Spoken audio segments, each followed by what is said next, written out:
Now to the latest on the search for Nancy Guthrie. News Nation reporting that FBI teams found a black glove during their search of a road about a mile and a half away from Guthrie's home. But at this point, there's no confirmation that it's related at all to her disappearance. Nancy Guthrie was last seen at her home in Arizona back on January 31st. Authorities believe that she was abducted. Meantime, a man who was detained in that case last night has been released and is not facing any charges. Now, this has certainly been captivating people across the country. So many unanswered questions this morning. Yeah, joining us now live to talk more about the investigation, we have Executive Director of Public Safety at Sacred Heart University, Gary MacNamara. Gary, good morning. Thanks for being with us. Let me start here. We saw some video released of a masked person at Nancy Guthrie's home. How critical is that for investigators trying to solve this case? Well, very critical. And you're right, this is a very noisy investigation.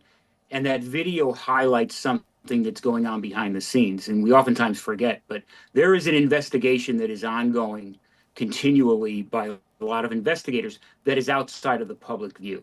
So you can see that once they get information, that video information provides a lot of details that the public can help with now. Because we're going to look at the clothing that they wear. Maybe that even though they have a mask on, maybe it's the way the person walks. But what they're doing in that part of the investigation is sharing that video, hoping that somebody will go, you know what? I recognize that person, or I recognize that backpack. And maybe that backpack leads to where it was bought and can start going down a path to try to figure out who actually is responsible for it. Yeah, very interesting. And you call this noisy. I totally get that. You know, we're just hungry for information, I think, in this case. Help us understand the investigative process, because they just found this glove, about a mile and a half from her home yesterday, 10 days into the investigation. To outsiders, it feels like it's moving slow. Can you give us an idea of the moving parts when you're investigating a case like this?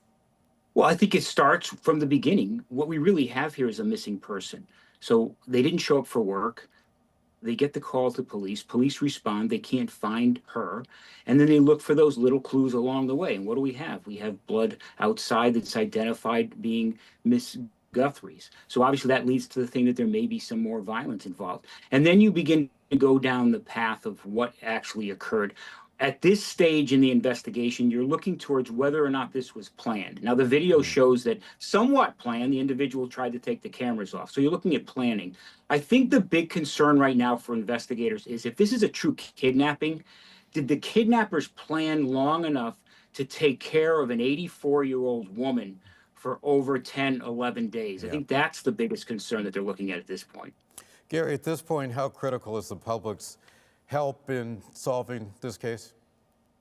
I think it's crucial. I think the DNA might lead down there, but the public is going to be certainly helpful at this point with that video out there, checking their own videos, checking whether they had to get there somewhere. So ultimately, the public is going to provide that information, hopefully by looking at those videos. And what about these ransom notes? You want to believe that it's as simple as paying, I know it's a large sum of money, and then getting her back, but it just doesn't work that way with these untraceable payment forms nowadays. Well, you know, we saw the ransom notes. Some of them have been determined to be fake. And oftentimes what happens now is people are just jumping on the bandwagon. And I think the issue becomes why, if it was a true ransom, the ransom note goes out, here's how you pay me. They said they were going to pay. It should be wrapped up. So I'm a little concerned about what these ransom notes really mean and whether or not this is a true kidnapping for ransom, or whether we'll find out that there was something else behind the act itself that's beyond just getting money.